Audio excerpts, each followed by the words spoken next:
Welcome to episode 13 of Eye on Horror. I'm your host, James J. Edwards, and with me, as always, is your co-host, Jacob Davidson. How you doing, Jacob? Doing much better, thank you. Jacob has had a toothache, but he got it taken care of, and now he looks much better than he did just a few days ago. Yep. So we're happy.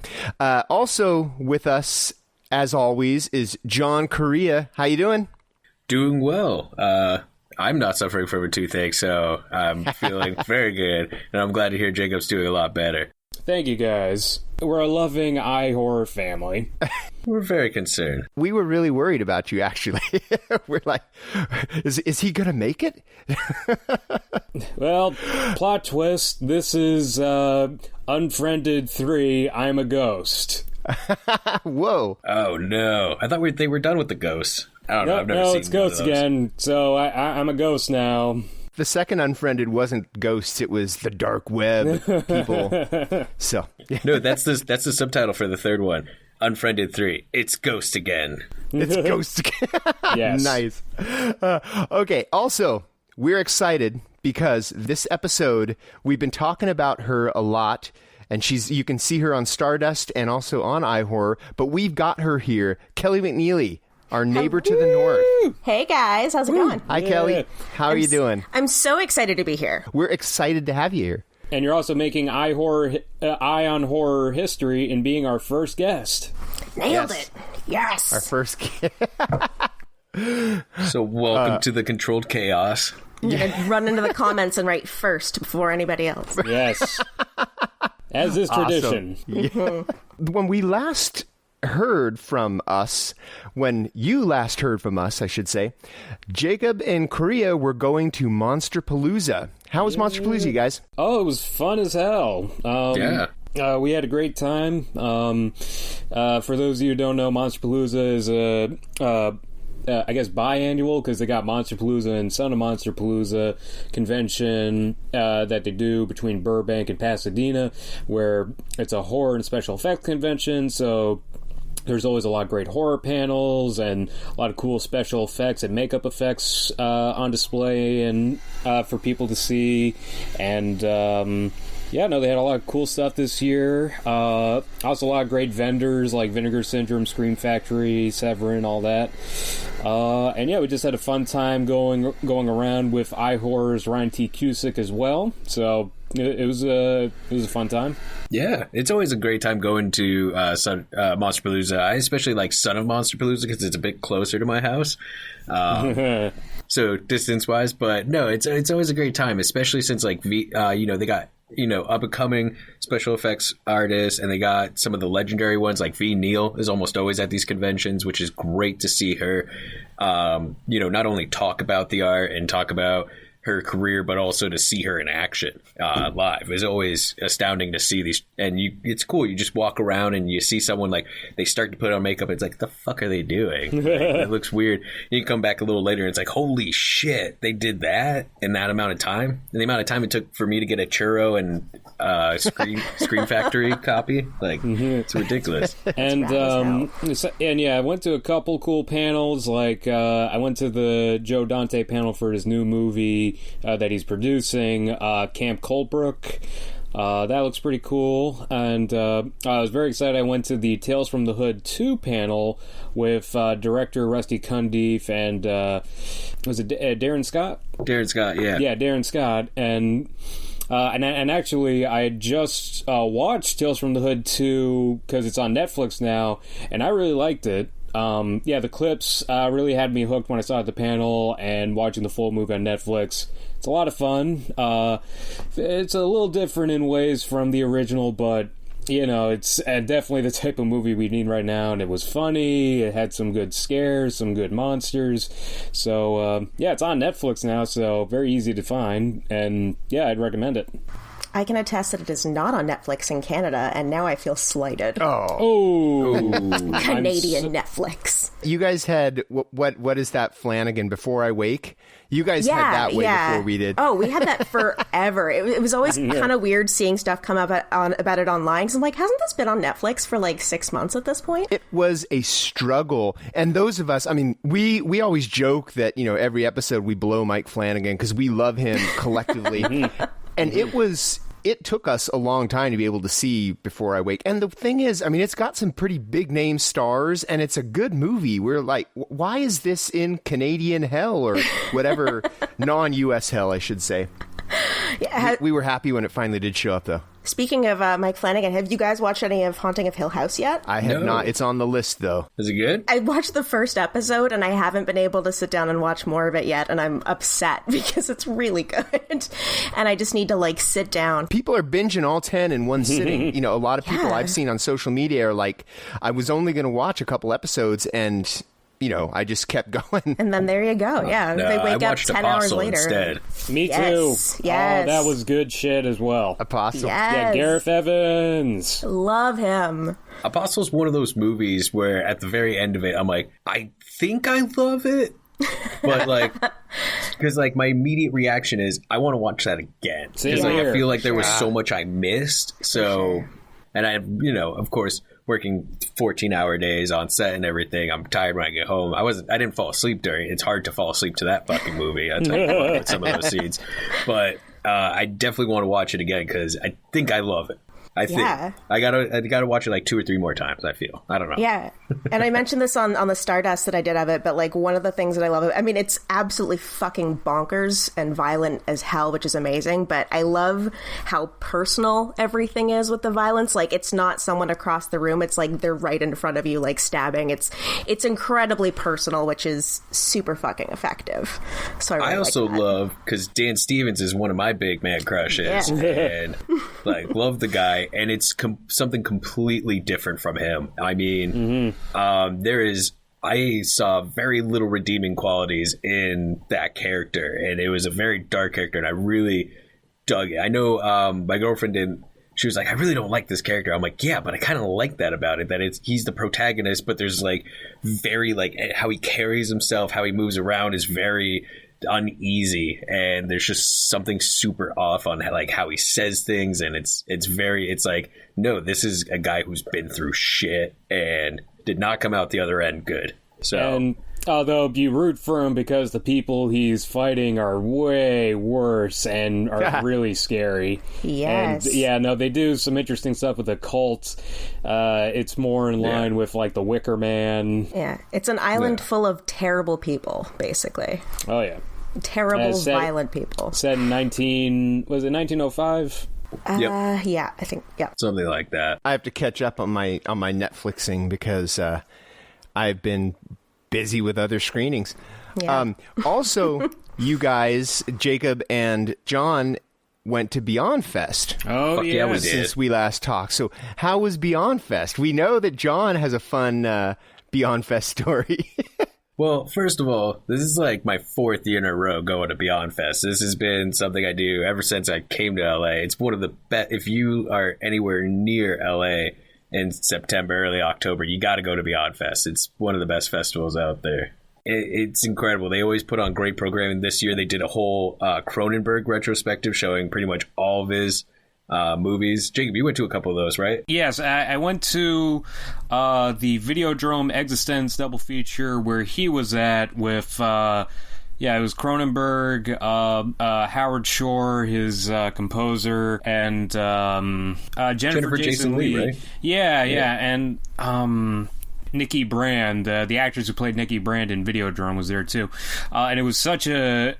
man, I could listen to Cronenberg talk for hours. That was one of the best Q&As I've been to.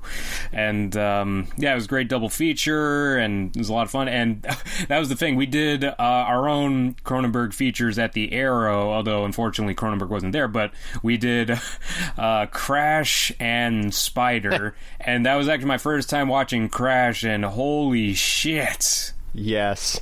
That movie. That's the only way to describe it is holy shit. This isn't the Crash that won an Oscar about 10 years later. This is Cronenberg's Crash. This is not the Tandy Newton vehicle. Yeah. No. This is... James Spader. Yes, and is it Holly Hunter, I think? James Spader and Holly Hunter. No, I think it was one of the Arquettes, right? Let me check. Yeah, it was Holly Hunter. Holly Hunter. And Rosanna Arquette. There we go. So it was both. Right. We were both right. Gotcha. Yeah, no, Beyond Fest is always really dope. I didn't get to go to any of the Cronenberg screenings, which was upset for me because they were all 35 millimeter, but I did get to go see the new 4K restoration of Maniac with the director. And I was there that night, too. Yeah, Jacob was there. They showed the first episode of Eli Roth's new History of Horror, which, I mean, I think my opinions on Roth are very well known. I love listening to the guy because he's very knowledgeable and he's very passionate about the genres, but his films never really did much for me. But this new show is pretty fucking great. He's got some great guests. He asks all the right questions to get good stories out of them, and it's a big love letter for hardcore genre fans, but it's also a good introduction for people just starting to get into it or maybe not be that knowledgeable. So it's definitely worth checking out when it hits AMC, of course. None of this is the story that I was alluding to a little while ago. Korea's, yes. Because some people may have seen the video. So tell us about Monster Squad. Yes. So first of all, I was beyond excited because it's Beyond Fest, but no pun intended with that. But my first year at Beyond Fest, I just moved out to LA and I just found out about this thing happening, and they were showing an anniversary screening of Monster Squad on 35 with Fred Decker and most of the cast there. It was going to be an awesome thing, but I was just starting a new job, so I missed out. Cut to like 3 festivals later, and they did a screening on 35. It was the only time they've ever repeated showing a film for Beyond Fest, and that's because of the new documentary about Monster Squad called Wolfman's Got Nards. So it was a double feature of both. I loved Wolfman's Got Nards. It's a pretty fun, if you love Monster Squad, you're going to love the documentary. But in honor of that, Beyond Fest is known for throwing shit at their audience, whether it's Blu-rays, t-shirts. Their t-shirt gun antics are pretty legendary out here. And in honor of that, they asked the crowd, hey, who's going to take a t-shirt gun to the Nards? And me being a jackass that I am, I immediately shot my arm up and, yeah, I took a t-shirt gun straight to the Nards. And let me tell you something, it was well worth it because it was a Cronenberg for President shirt, so... Nice. Yeah. Nice. But, on the pain scale, where does that... I'm just curious. Did you react like the Wolfman in Monster Squad and, just keeled over? I mean, I used to teach martial arts, so getting hit in the Nards wasn't a foreign feeling to me. That being said, it still hurt. They didn't quite get me in the Nards. They got me kind of in the upper, abdomen, right between area, but still, yeah. I mean, I wasn't far from the gun, so I wasn't that far. But we'll post the video on our Facebook page if anybody wants to see me get hurt, which I think there's a couple people out there who want to see that. Oh, yeah. And as for me, I went to a couple of other Beyond Fest screenings that following weekend with they did a big Halloween event with David Gordon Green, the director, and Danny McBride asked that along with the original Halloween screening that day, they also screened Black Christmas, because they considered that a big inspiration with their process in writing the new Halloween coming out this month. And it was a triple feature with those. And I gotta say, the new Halloween is so fucking good. I loved it. And Jacob, I'm not mistaken, but they also did free tattoos that day. Is that correct? I didn't get a Michael Myers or Halloween tattoo, but I did get this Michael Myers for President t-shirt. They shot it out of the t-shirt cannon, and it went so far back into the theater, it was in the stairwell. Oh, and I had to run back to get it. Oh, wow. Yeah. So it got some distance on that one. Yeah, just thank God they didn't hit you with that much force in the Nards, Korea. It's a powerful cannon. Oh, God. They did. It was the same cannon. They only have one t-shirt. But yeah, no, that was a fun time. And yeah, definitely recommend the new Halloween movie. And then the following day, I went to see the new Drew Goddard movie, which is out now, Bad Times at the El Royale. Oh, Bad Times at the El Royale. I'm going to hijack Jacob's thought here for a second because do not sleep on this one. This movie is one of the year's best. At first glance, it just looks like it's a usual, just your normal motel noir thriller. But keep in mind, this is Drew Goddard, who gave us Cabin in the Woods, so he's no stranger to turning cinematic tropes on their ear.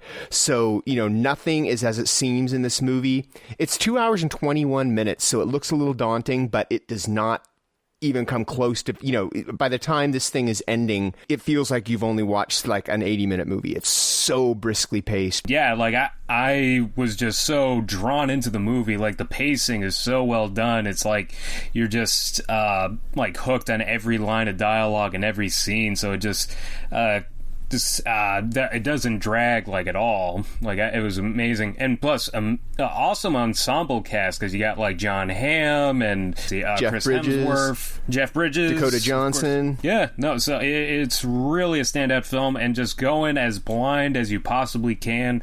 Absolutely, so many great twists and turns, and yeah, it's not necessarily horror, but it is an incredible thriller. And the music is just incredible.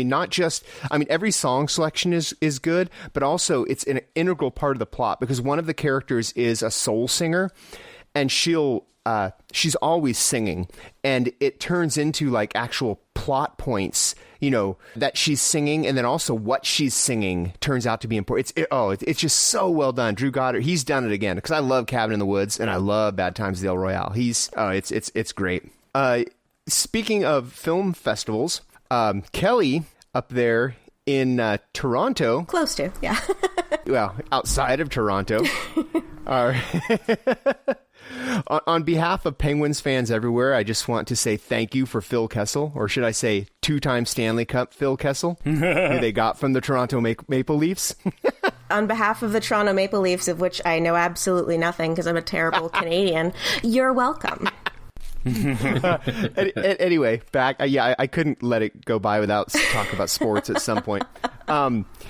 Kelly was at the Toronto International Film Festival. She saw all sorts of cool stuff. So tell us what you saw. Well, I saw the world premiere of Halloween, which was incredible. I don't want to say too much about it. I did a review that is completely spoiler free because I'm not a monster. I'm seeing it Tuesday and I cannot wait. Nice. I did do. I got to go on the red carpet for that one, so I had a little chat with Jamie Lee Curtis and Jason Blum, and nice. That was a really cool experience.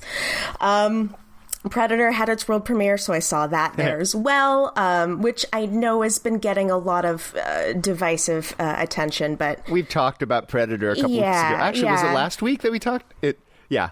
Yeah, we discussed Predator. The original's got such like a soft spot in my heart. Like I have a Predator tattoo, and like it's just always been like a ridiculous part of my childhood for some weird reason.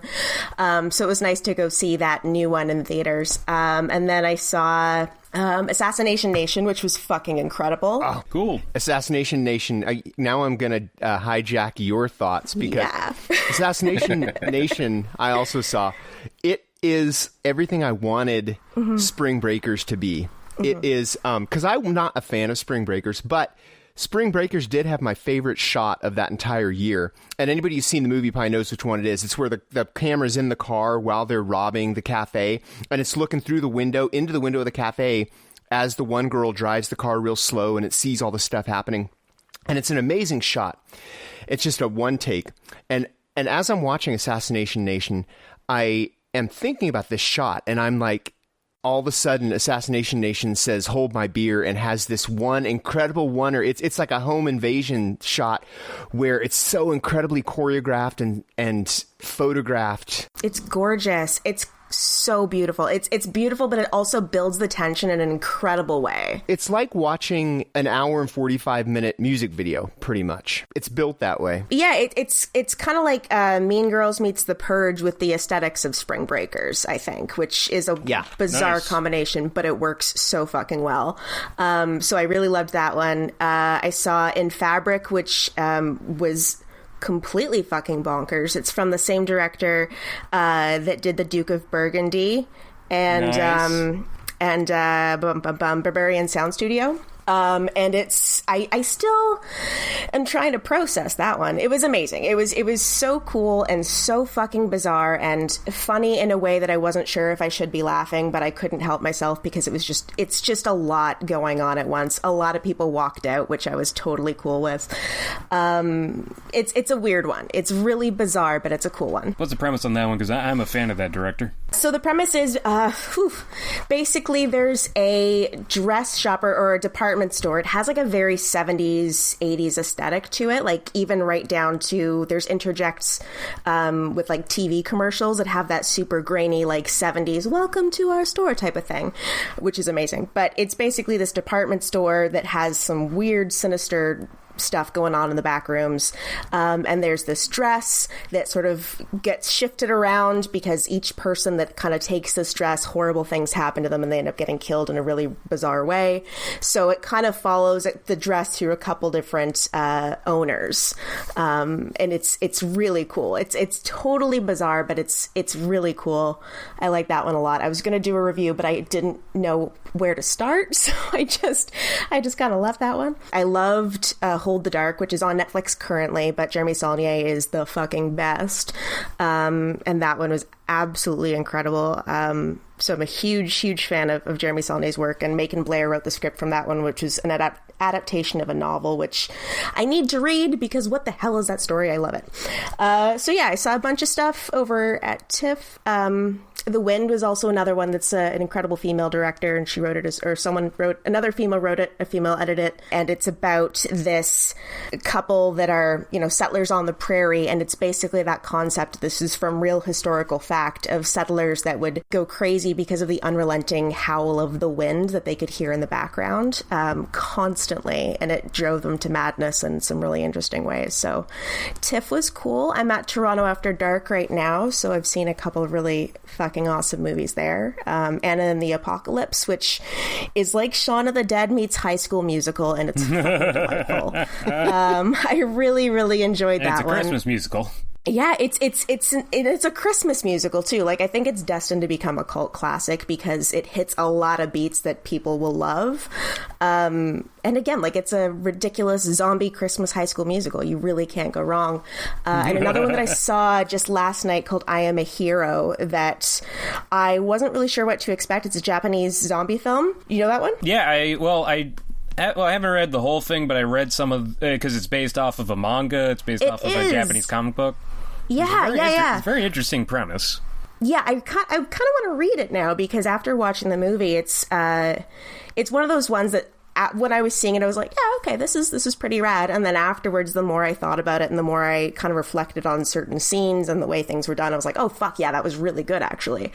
And the performances in it are incredible. And then Tigers Are Not Afraid, which I saw the first night and I did a review of because I'm in love with that movie. It's gorgeous. It's beautiful. It's basically a Guillermo del Toro film that is not directed or written by Guillermo del Toro. It's stunning. And that director, she is certainly Isa Lopez, she's certainly one to watch. She's super fucking talented. So yeah.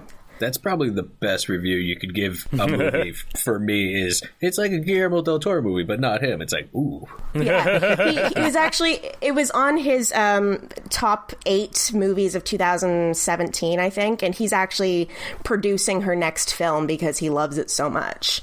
So, high praise from GDT. I've heard nothing but good things about that, and I can't wait for it to get a wide release so that the commoners can see it. Not that I'm really a common. I mean, I know that I'm luckier than most, in what I see. But when you guys all get to go to your little festivals and I don't get to, I do get to see a lot of movies though. So let me just burn through a few of them real quick. Yeah. Goosebumps 2, Haunted Halloween. which also kind of goes with The House with a Clock on Its Walls. Both are really cool gateway horror movies, kind of. You know, they're for the kids. Goosebumps 2 is more the same. It's basically the same concept on a grander scale. And it's getting demolished by critics, but fans are liking it. And I guess I'm more of a fan than a critic of it because I liked it a lot. House of the Clock on Its Walls is a pretty faithful adaptation of the book with a couple of pretty big changes that makes it just more cinematic. But it's also a fun, you know, kids horror movie. And the other one that I saw Suspiria. Nice. And honestly, my fears about Suspiria came true because I was afraid of that 2 hour and 35-minute running time, and that is where it goes wrong. The first 2 acts are brilliant. They are great. And then it really goes off the rails, and I kind of wish that it was about 40 minutes shorter. But you guys will all see it. If you haven't, have any of you guys seen Suspiria? Actually, me and Jonathan are going to be seeing it on the 22nd through Beyond Fest. They're doing a special screening at the ArcLight Cinerama Dome. Yeah, so that's gonna be a rough one because our screening's at 10:45. Like oh my gosh, nearly 3 hours long. So it's 2:35. So you guys will be there until 1 a.m. Oh, that's crazy. I've done plenty of midnight movies, so it's not the end of the world. And the other thing, which I'm sure that a couple of you have seen this one too, that we could talk about, Venom. Oh, Venom. Yes. No, just Jacob? Okay. I want to see it. I really, but I don't. I feel like I should want to, but I don't. Here's Venom for me in a nutshell. It wasn't bad enough because it never gets to that so bad it's good campiness. Although Tom Hardy tries. He tries like a mofo to get it there. but it's like the director's like, no, we're making a serious superhero movie. And he's like, really? So it never quite gets down to that. It never gets to that really corny thing, you know, that I think it should have. So yeah, it was just silly for me. What do you think, Jacob? I actually liked it. You know, I didn't really know exactly how to feel at first, but it's growing on me, like Venom. I mean, there's some. The whole Tom Hardy performance was pretty funny because, as some others have pointed out, like it's basically him channeling 90s genre comedy, Jim Carrey, you know, like Liar Liar or The Mask. So he's doing a lot of weird slapstick and gags and stuff. And there's actually some pretty good action cinematography and action sequences in the movie. So, you know, those were actually pretty well done, and the effects were really cool, and I was lucky I got to see it in 4DX, you know, like the moving seats and stuff, so that was pretty fun. And and it made a shitload at the box office, so it's already cleaned house. Yeah, I think it's already made like $250 million? Like, I haven't checked, but recently, but it's made a ridiculous amount of money, so it's all but guaranteed to have a sequel, which is good because, without spoiling it, they do tease another character and played by a really cool actor for the sequel. So I'm actually pretty hyped because I feel like, you know, like, with this being a success, they may have some more creative control. They may be able to do a few more things that they wanted to do. So, you know, this is definitely a flawed movie, but it's kind of fun, and I feel like it's got a lot of potential. So I would be pretty stoked on Venom 2. There are 2 post-credit scenes. One is like a mid-credits, which is the one Jacob's talking about, and that one is pretty cool. And then 18 minutes later, and I'm not even exaggerating, 18 minutes of credits. I timed them. 18 minutes of credits. Then there is another post-credits one, which really has nothing to do with Venom. So, you know, I'm going to spoil the last one for you. It is a scene from Spider-Man Into the Spider-Verse. So if you don't care about that, save yourself about 15 minutes of credits sitting. But yeah, it's a ridiculous, and it's not like there are more people that worked on it than say Avengers: Infinity War. It's just that they scroll so slowly, and they're taking their time. It's almost like they didn't want to have a 90-minute superhero movie, so they're like, let's just slow those credits down. Oh, we'll add another 18 minutes. It'll be great. That's what they did. Another funny thing is, you know how people were joking about how Life, the movie Life, was a Venom prequel? Yeah. The initiative that brings the symbiotes to Earth, the company is called Life.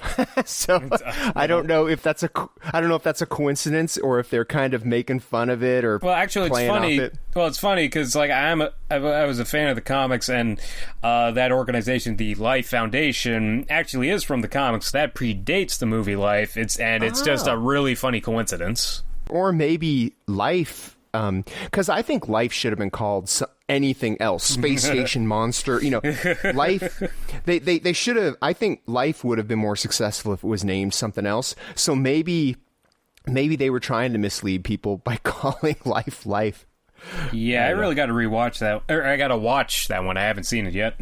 Oh, you haven't seen Life? Oh. Yeah. It is good. It would have been better if it was called Space Station Monster or Space Station Monster versus Ryan Reynolds and Jake Gyllenhaal, the movie. That would definitely get a lot of people watching it, yeah. Oh, yeah. That would be a huge selling point. All right, so as you guys notice, we're kind of skipping over news this week, and I don't know about you guys, but I feel like we could get away with that for future episodes, maybe. But, yeah. By the time we cover it, it's old news anyway, so... Yeah. But one thing we don't want to get rid of is the subgenre of the week. It's one of our favorites. But we do want to give more time since we have Kelly on. We want to talk with her more. But in celebration of Kelly, where Kelly is from, Canada, which has given us such great filmmakers such as David Cronenberg and William Shatner. I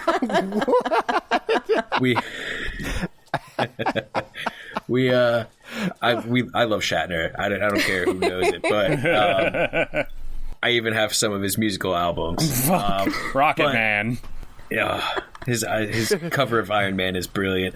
But in celebration of that, we're going to do a lightning round of our favorite subgenre. And this episode, we're going to cover Canuck horror films. Canucksploitation, or just really our favorite Canadian horror films. So I'll start off real quick. Number one, that isn't Cronenberg, of course, because it's hard to pick a Cronenberg one. But we should just disqualify him right away. Off the map because we'll do our favorite Cronenbergs at the end because it's like when they talk about the greatest rock and roll bands of all time, they immediately go, "Beatles aren't part of this because they're above this." So I'm going to have to say definitely My Bloody Valentine, the original. It's just an awesome slasher. Yeah, it's got all those tropes, but it's a really fun and ridiculous movie. If you ever get the chance to watch the extended cut that was on Blu-ray for like a brief moment years ago, it's well worth watching. The extra blood is always fun, but it's just a fun kind of slasher with a bit of a mystery in it. A lot of cheese, but all around just great time. Yeah, and I know with the extended cut as well, George Mihalka had a hell of a time trying to get those scenes in the movie because they were just basically like, no, you have to cut absolutely everything. So that would definitely be a good version to watch. Well, because that came out right in the middle of like the big coming down on slasher films from the MPAA. So, I mean, it's understandable. And you can tell what footage is and wasn't because the footage that was cut is in such rougher condition. All right. My favorite Canucksploitation is Kathy's Curse. Oh, yes. I forgot about that one. Which is an amazing movie. It's weird because there are two versions of it on the Severin one, and the longer one almost seems more... The shorter one is pretty baffling, and the longer one might even be more so. But the whole movie itself is just crazy. And hey, that's what Canucksploitation is. Crazy. If you haven't seen Kathy's Curse, it's like The Changeling, The Omen, The Exorcist, The Bad Seed, and like 5 other major horror films that came out around that time. Amityville Horror. It's like all these films of Julia were just like thrown in a blender with the top off and just like sprayed all over the place and just like spilled everywhere, and then someone just threw in the weirdest dialogue. Like I think it opens up with someone just like shouting. The opening is amazing because I think it's only in the shorter version, but it makes it even better. Just like that, this dad just like crashes into his daughter's room and is like, "Your mother's a bitch. We're leaving." Yeah. Like that's just how the movie starts, and it gets even crazier. Oh, that's an incredible opener. It's an amazing movie. Yeah. As for me, I'd have to say one of my favorite Canuxploitation Canadian horror movies would have to be Mandy director Panos Cosmatos' first movie, Beyond the Black Rainbow, which is a Canadian film, I checked. And just because it had a profound effect on me when I first saw it, and it is just such a bizarre and out there movie because it basically is about this evil psychiatrist who's holding this girl with psychic powers in this weird medical facility in a weird sci-fi 1983, and it does have some kind of homage to Cronenberg and other Canadian horror and sci-fi at the time, and it just has a beautiful haunting soundtrack from Sonoma Caves, and yeah, it's a profound movie, and so it's definitely my number one pick in that regard. Now, what's the Canucks' favorite Canuxploitation? Oh God, I only get one. This is hard. Oh Lord.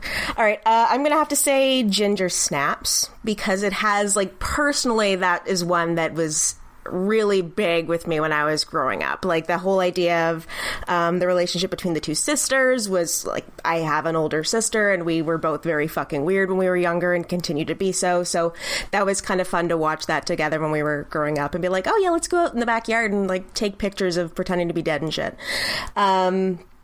And I think it's also a good one to mention right now because it does have a bit of a Halloween vibe to it, so we can tie that into October, 31 Days of iHorror. But yeah, for me, that was one that, because it has, like, so many different themes that it encounters with, like, the coming of age and with like the amazing werewolf horror, and just it's very layered. So I think that today will be my choice, but if you ask me tomorrow, I'm sure it will change. All right, now let's, real quick, no explanation, just let's rattle them off. Favorite Cronenberg. I'll go first. The Brood. Videodrome. Kelly, you go. The Fly. Ooh. Fuck, that was quick. It's so hard. Dead Ringers. Actually, Dead Ringers right now for me. Right now. Might change tomorrow. I was wondering if any of us were going to have the same one, because Cronenberg, in my opinion, has not made a bad movie. The closest, I think, is A Dangerous Method, which is only bad because I think Keira Knightley is terrible in it. But I just found her confusing. Well, that's the thing. I feel Where's like your accent going now? Well, and also, it's like she was acting crazy. She, like, read a textbook on how crazy people act, and that's what she tried to do. I don't know. Anyway, we're not going to rail on A Dangerous Method because we celebrate Cronenberg. Of course. Anyway, since Kelly is here, and this does seem like low-hanging fruit that we chose this as our topic, we want to talk about women in horror. And the reason that we have Kelly here for this is because nobody wants to listen to three dudes sit and talk about women in horror. So we invited our pal Kelly to join us for this one, to actually give us some estrogen on this topic, I guess. And not just that, Kelly is honestly one of the most knowledgeable people at iHorror. Absolutely. Oh, thank you. But we do need, I do feel like we did need a woman here to talk about women in horror. And I would like to springboard onto this by talking about it's a movie that I kind of struggle with a little bit, but I love, and that's American Psycho. American Psycho, I've heard referred to as a bro horror movie, but it was directed by a woman, Mary Harron, the screenplay is written by a woman, and based on a book by a homosexual man, Bret Easton Ellis. So I personally don't see the bro-ness in it. I feel it is complete satire, and it's kind of making fun of not just, I mean, Patrick Bateman is he's an equal opportunity serial killer. He's not just misogynistic. Of course, he goes out and he kills, hookers, and then he kills, his mistress, but then he's going to kill a bum he finds on the street. He's going to kill one of his coworkers. He kills a guy's dog, Yeah, I know that's bad for those of you who love animals, but yeah, the dog dies in American Psycho. That's how you know he's a true monster. And don't forget, he tries to feed a kitten to an ATM. Yeah. Feed a kitten to an ATM. Feed me a stray cat. So I never really understood why people think that it is that is a bro horror movie. It is not. He even. I don't know. I never got that from it. Did any of you guys get that from it? I don't get it, but I can see how someone could do that. It's one of those movies where if you're just there for like just the kills and the one-liners, then yeah, it does come off broy. And I hate to say, I think that's because people aren't watching it right, because I think that's kind of condescending to viewers, because you take away what you take away from the film. But at the end of the day, if you are just there for the kills and the one-liners, then yeah, it does kind of come off broy. Kind of like Wolf of Wall Street, same thing. If you're there for just like the party aspects of it, then you don't see like the underlining tones and the thematics of these films. They can be very, it seems like they're celebrating it, but really they're critiquing the ever-living fuck out of it. And but that's like the double-sided coin of it, is you have to show it in order to critique it, but if you show too much of it, people think, oh, you're celebrating it, Yeah. To subvert the tropes, they have to be there to begin with, right? Exactly. Yeah. And, that's the thing, because I feel like the portrait of Patrick Bateman is a very unflattering one, because, he's a rich Wall Street executive, and he's got a hot fiance, and it seems like he's got everything going for him. But he's a very sad and pathetic man, because, he is completely unnoticeable from the rest of his Wall Street peers. He genuinely doesn't appear to be happy with his lot in life, and he fails in a lot of the most basic human interactions. So, he's not somebody you should really be striving for. Well, that's another thing I struggle with American Psycho. I've thought a lot about American Psycho, in case you can't tell. One of the things I struggle with who is the protagonist? Because Patrick Bateman is your main character. He's kind of an anti-hero, I guess, but he's not the one you want to relate to. Mm-hmm. But who is? I mean, Willem Dafoe, maybe the cop, maybe the Reese Witherspoon, his fiancée character, although she's not likable at all either. I mean, who are you supposed to like any of these characters? Because even Willem Dafoe's cop is kind of creepy, So who's your hero in American Psycho? And I think that it's one of those films, because it's also really one of those books as well, that I don't think there needs to be a hero. I don't think there is a hero, particularly because it is so strong in its satire of both the very oh my god, what's the word I'm looking for?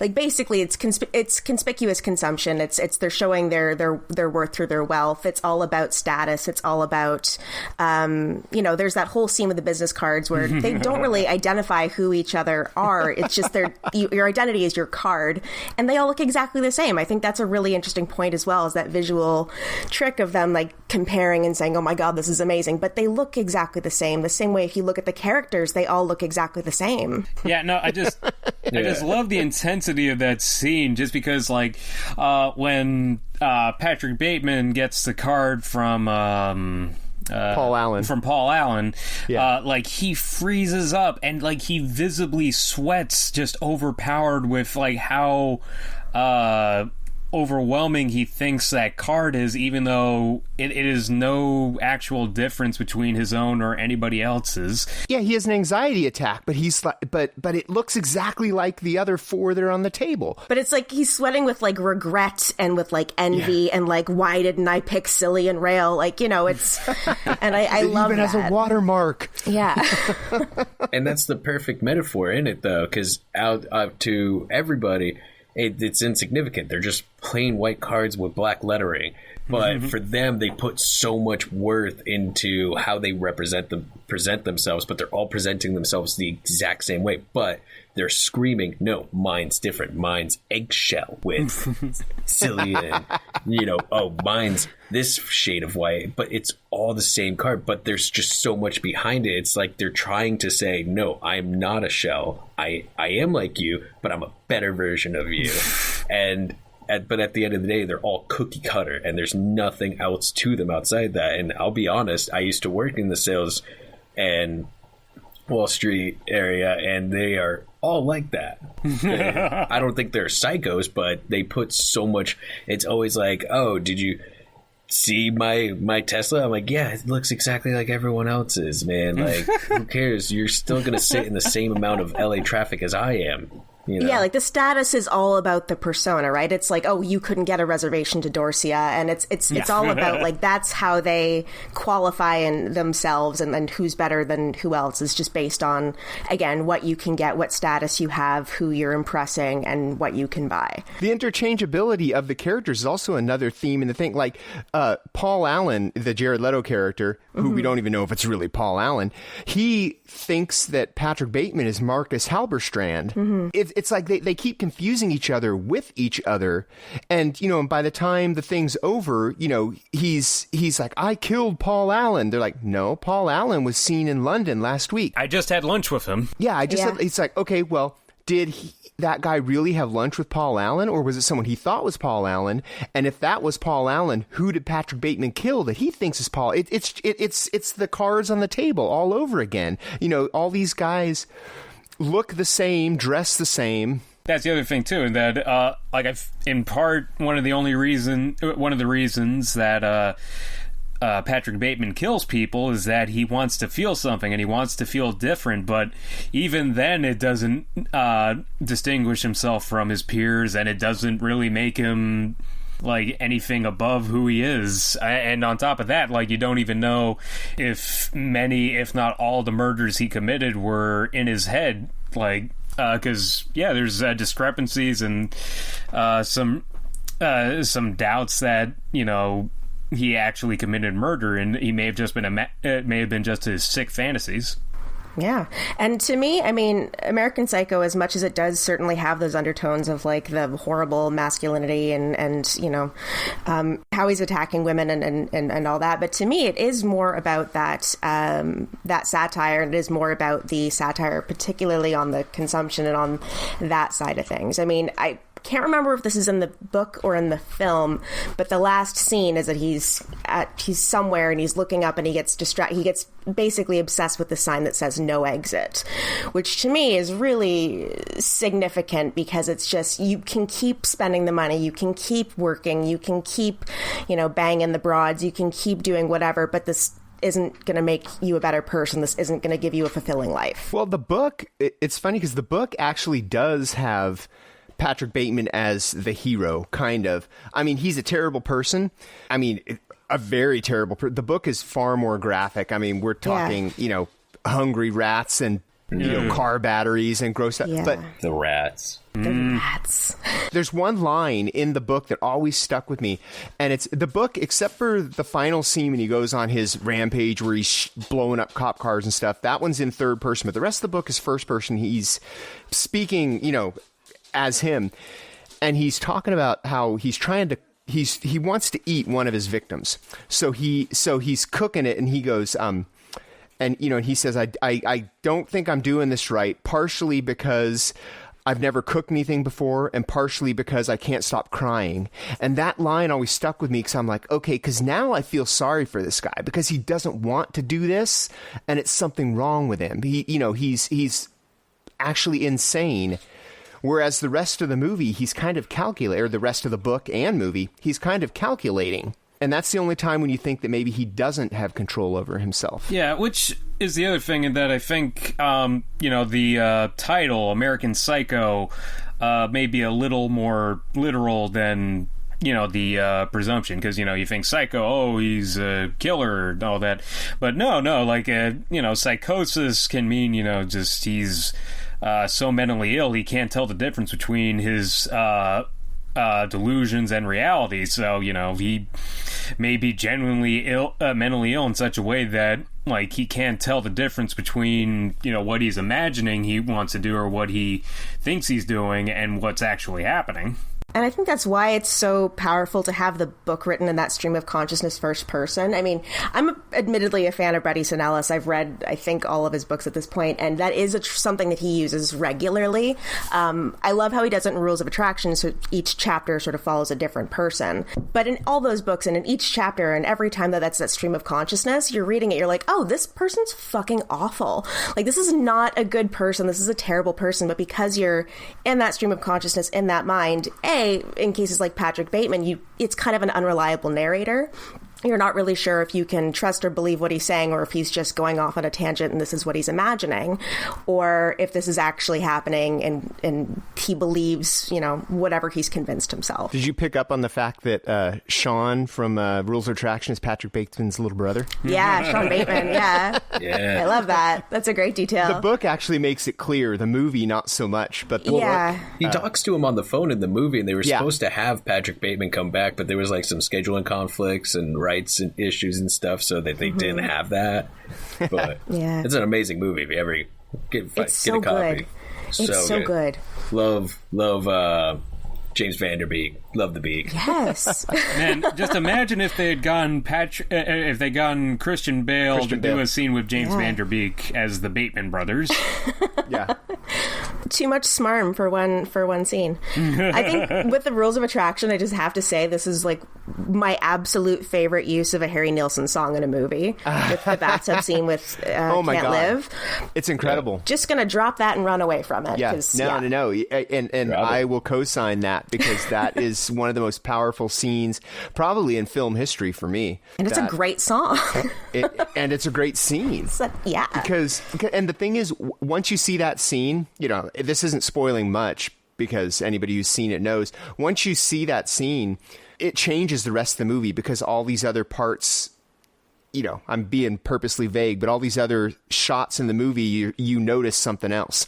After the without you scene. So, all right, let's enough about American Psycho and Bret Easton Ellis. Let's talk about women in horror. Let's do it. Let's move on to what we've been talking about with American Psycho. Kind of is, and also this, you see this in other movies like Pet Sematary. These are just badass horror movies that happen to be directed by women. What are some horror movies directed by women that actually have a definite women's point of view to them? Like that female focus. Yeah. Yes. I mean, again, I love that there are so many female directors that are just directing movies. They're not directing movies for women. They're not directing movies for men. They're just directing movies. And when you come to directors like Alice Lowe with Prevenge and Coralie Farget with Revenge, the Soska twins with American Mary, and Karen Kusama with Jennifer's Body, and oh my goodness, what is her name? Jennifer Kent with The Babadook as well. These are stories that have an incredible focus on the experience of a woman, and whether it's struggling with that new motherhood, whether it's struggling with dealing with sexuality in a weird time of transition, whether it's dealing with trying to kind of support yourself. But there are also movies that are not exclusively for women either. They're greatly enjoyable for literally everyone. One of the things that I think is really fantastic about the horror genre as far as female representation is that it's probably one of the best genres for female representation. Let me be completely honest, because I know that there are a lot of rom-coms, but they tend to kind of pander a little bit, and I honestly don't know how many women are involved because I don't watch them. But with action movies as well, they tend to be geared more towards men, and women are usually kind of just off on the sidelines or falling in love with the hero at the end. Science fiction, it's usually like putting them on a pedestal, because let's just briefly mention Ready Player One, and then just again sneak away from that. But I do love the horror genre because it tells women's stories, but it also it just allows women to be real fucking people. They're real characters. You've got the final girl trope the fact that it's a genre that has been targeted towards men, with the final girl trope, the fact that it's targeted towards men, but you have this female character as the protagonist, as the hero, is kind of fucking cool and kind of really bonkers. And I think that's awesome. I think it's something that, I think other genres could fucking take note. The final girl trope, the reason that I think that it's a final girl is because they want the last man standing, to be vulnerable. So you almost... at least in the early days, now it's pretty understood that she's going to defeat the villain. But in the early days of it, you're rooting for her. But if you've got this meek, timid little virginal girl who's the last of her friends left, it's more likely that she's going to be defeated. Of course, we know how movies work, so it doesn't really. And most final girls are, for the most part, until that third act, weak and timid. Wes Craven was really good at subverting his final girls because, like with Nightmare on Elm Street, Nancy Thompson, she couldn't rely on any of her friends, male or female, her dad, her boyfriend, they hang her out to dry. So she's sitting there, making... gunpowder, light bulb booby traps and hanging sledgehammers from hooks to protect herself. And then he did it again with Scream, which to a lesser extent, because Sidney Prescott wasn't quite the badass that Nancy Thompson was, but she still had to hold her own. She couldn't rely on any of her friends or anything. I mean, her spoiler alert, her boyfriend ends up being one of the killers. So she had to kind of step up, and she was... His final girls, I don't think, are seen as quite as vulnerable as, say, the ones from, Laurie Strode. Well, and I think that's the thing, too, because if you really think about it, just the definitions between femininity and masculinity, there's femininity, it allows there to be that vulnerability. So to go through, because the final girl trope, it's all about transformation. It's going from one end of the spectrum to the other so that you could face this evil. It's basically going through all of this so you can prepare for that. And it's dealing with images of masculinity. It's harder to show that transformation without absolutely demasculating your male character, which for a lot of storytellers is very difficult. Two prime examples of that on opposite sides of the spectrum, you have the Evil Dead series, where we see Ash Williams go from this goofy, kind of, a guy to, this chainsaw wielding, he turned his fucking hand into a chainsaw. That's like the ultimate in badassery. But he was a goofy guy beforehand, so you got to see that transformation go from a non-serious character to a total badass. And on the opposite side of that is Nightmare on Elm Street 2, where you see them just completely it's almost like it should have been written as a final girl, because they do nothing to change it, and he's just like screaming the entire time, and he comes off as effeminate, which for a lot of people can't relate.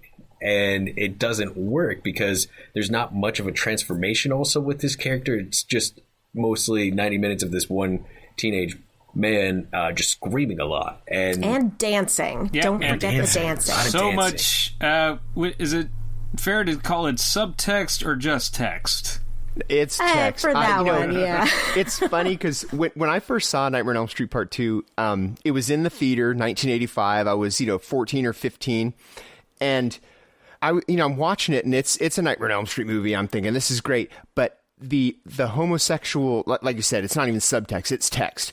The homosexual text, it just went right over my head. I was like, oh, this is just a cool horror movie. And then I didn't watch it for about 20 years. And when I came back to it, with fresh eyes, at the age of like 35, I was like... How did I not get this? Yeah. Was I really that young and innocent, or was I just so focused on Freddy Krueger that I didn't notice all this other stuff? Yeah, going on. Yeah, the cruising leather bar scene really, kind of. How did I miss that? Yeah, and with Final Girls as well. I mean, I think that is such a wonderful trope because the women are both victims and heroes. They have, again, it's that transformation to both. And I mean, let's be honest, fear is something that's very familiar to women. And watching horror movies is a way to kind of control that fear. Both, A, because you learn the best ways to wield a weapon and how not to run upstairs if someone is in your house. You just go right out the front door. But also because it's cathartic in a way, I think. Yeah. To watch those films and see, you know, someone get basically completely destroyed and then rise up from the ashes like a gorgeous phoenix and just destroy the fuck out of everyone. And it's really, really cathartic. Mm-hmm. Yeah, no, that's why I loved Nancy in the original Nightmare on Elm Street. Like, she buys the anarchist cookbook and she wrecks Freddy's shit when she brings him into the real world. Like, I remember she sets up like the light bulb bomb and blows it up in his face. Like, she stomped the shit out of Freddy when she brought him to the real world. Yeah, girl had her all those scenes where she's like, I'm gonna grab him, I'm gonna get him, and I'm gonna end him. It's just like, you see that intensity. It's like, holy fuck, she's not messing around. She's gonna do it. Meanwhile, the boyfriend wearing the leather jacket, who's supposed to be the total badass, absolutely crumbles the second he sees Freddy, and he crumbles. And meanwhile, Nancy's like, all right, how the fuck can I fuck this guy up? You know? And then Johnny Depp falls asleep.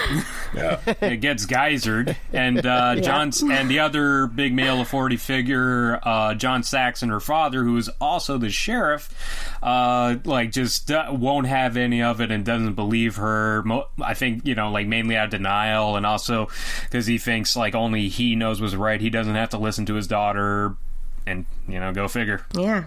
And I think, I mean, we can't necessarily talk about female heroes without talking about female villains as well. I mean, you look at something like Misery, that there's an incredibly strong female villain there.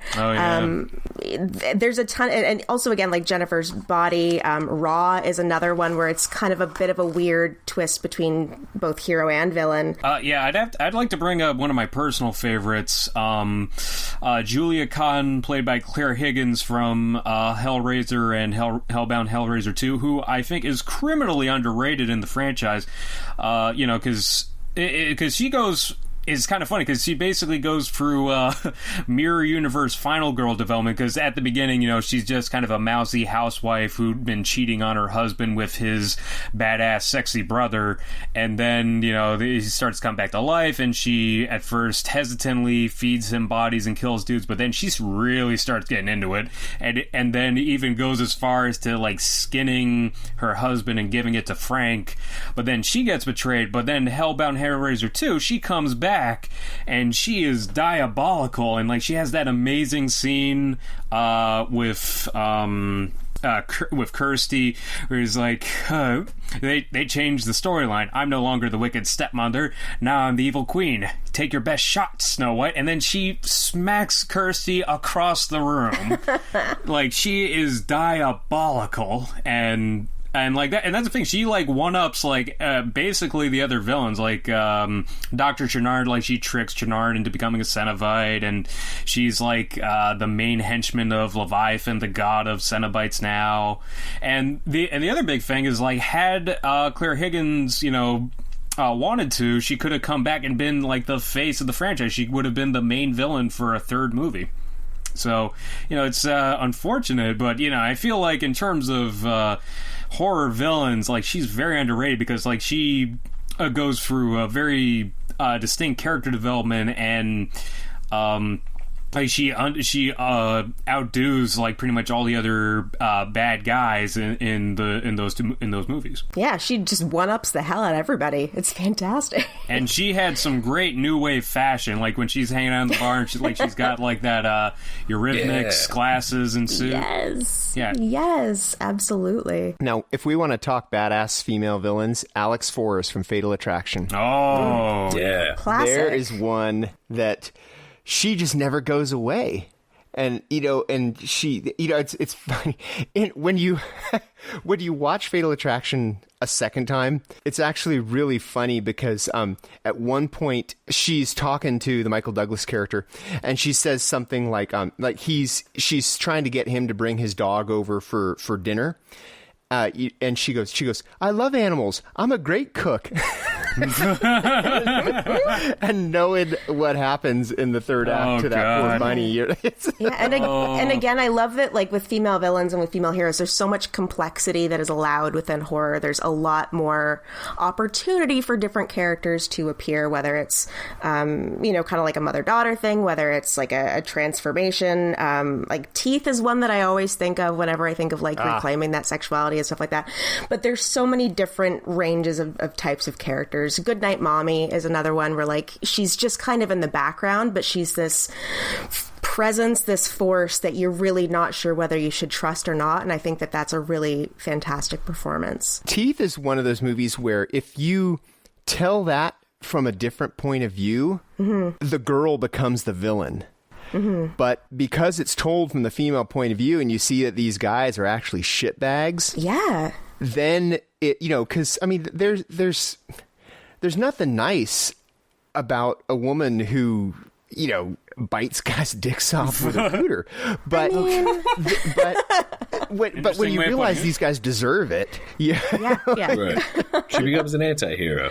Yeah, exactly. Well, it's not even she is the actual hero. It's not even anti at that point because but if you flip the script. Yeah, there's a lot that can be shared when it's told from that female perspective, because you do get a lot more. Carrie is also one that I like to think of a lot.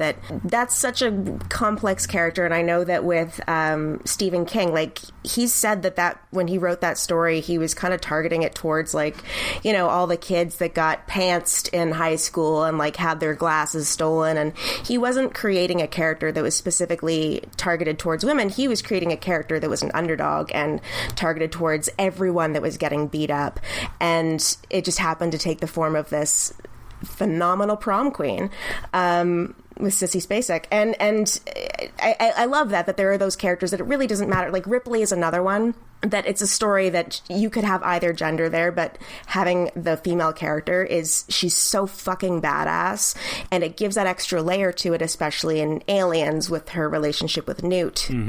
No discussion of female filmmakers, in my opinion, can be complete without discussing Ida Lupino, which she was actually one of those bombshell Hollywood actresses who became a director. And on the horror front, she really only made a couple. The only significant one was called The Hitchhiker, which is interesting because it is basically there are no female characters in it. It's just three guys, but she commands that set and makes a hell of a suspenseful movie. Ida Lupino is the only woman who, she may be the only woman to ever direct an episode of The Twilight Zone, but she also starred in one in the first season, and she directed one in the last season. She was a pioneer in that regard, too. And she starred in the Robert Fuse classic, The Devil's Reign, with William Shatner and Ernest Borgnine. Always bringing it back to Shatner. Good old Shatner. Also, we need to bring up Catherine Bigelow as well. Oh, yes. Near Dark. Sure. Have to talk at Near Dark. That and Lost Boys are my two favorite vampire movies, and that opened up huge doors for her because she's was going on to do Oscar bait war movies, and she basically got to use the James Cameron ensemble cast because you got Janet Goldstein, Lance Henriksen, Bill Paxton. So, like, the big three from a lot of his movies. Yeah, and I think also, there's no discussion of women in horror that would be complete without discussing, like, Mary Shelley and Frankenstein as well. Oh, yes. Yeah, like, the long-standing contributions ladies have been making to the genre kind of really... The original. She's the OG, yeah. Yeah. She crushed it. I think that's the thing, though, is that when it comes down to it, like, there's a very long history of women in horror.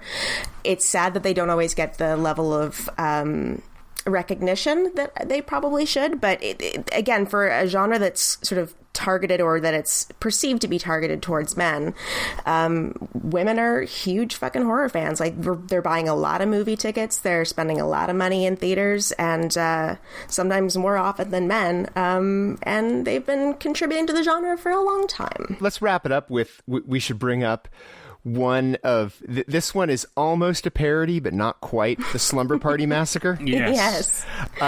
Directed by Amy Holden Jones and written by her and Rita Mae Brown. This is it basically is a send up of golden age slashers, but it is hilarious because the client, spoiler alert for a movie that is 1982, so we're talking 25 years. Over 30. 30, yeah, 35. Yeah, my math is wrong. 38. 38 or 36. 36. It's been a long time. Math is hard. Yeah. The climax of it literally has a killer with a phallic drill, and the final girl has a big ass machete. With a big ass machete cuts his phallic drill. It's that, like we were talking about. Is that text or subtext? Yeah, that's text. Basically text. It's symbolism, but it's very thinly veiled. Rita Mae Brown is she's a feminist writer and activist. She was kind of leading that rampage before she got to write the film, which I love that she wrote the film. I think that's fantastic because, again, you get such wonderful scenes as that. Although, just real quick on the Slumber Party Massacre, as a franchise, it's interesting because all the following Slumber Party Massacre movies were also directed by women. Slumber Party Massacre 2, directed by Deborah Brock. Slumber Party Massacre 3, directed by Sally Madison. So, if there's ever a Slumber Party Massacre 4, needs to be directed by a woman. Catherine Bigelow. Yes, Catherine Bigelow, that Slumber Party Massacre. Jennifer Kent. What's Jennifer Kent working on right now? Yeah, absolutely. All right, let's get out of here. Kelly, thank you for joining us. This has been a pleasure of ours, and come back soon. Something that would love to have you again. Obvious topic. Yeah, let's do something. I would love to come back. Thank you so much for having me. It's been awesome. That was fantastic. Next time we have you back, we'll have to do something a little less obvious, like maybe art house horror, like we were talking about before. Absolutely. There's an idea. As always, our music is by DMP, Death Metal Pope. So go pay attention to them, and also our artwork is by Chris Fisher, who has done artwork for everybody in the room here. So go give him some love too. Where can we find you guys? Jacob, where can we find you on Twitter? You can find me at Jacob Davison _. That is at JACOB DAVISON _. And I'm Jonathan Correa. You can find me on Twitter at Korean Barbecue. That's CORREIAN BBQ. And you can also find me on the Stardust app under iHorror, as well as Kelly. Kelly's always posting on there as well. Again, Kelly, where can we find you on the Twitters? I am on the Twitters and on the Instagrams. I am at Kells McNells. That's KELLSMCNELLS. And I am James J. Edwards. You can find me on the Twitters at Cinema Verite. That's like verite, but fear. That's FEARITE. I actually had to spell that in my head. I started going too fast. You can find any and all of us at the Eye on Horror Facebook page, or the iHorror Facebook page, or iHorror.com. You can read musings from any of us. Mm-hmm. So check out any and all places. We're not hard to get a hold of. We're there. Just find an internet, open up that internet, and we'll be somewhere on that internet. We'll find you. Just open the internet. So for me, James J. Edwards. And Jacob Davison. I'm Jonathan Correa. And Kelly McNeely. Keep your eye on horror.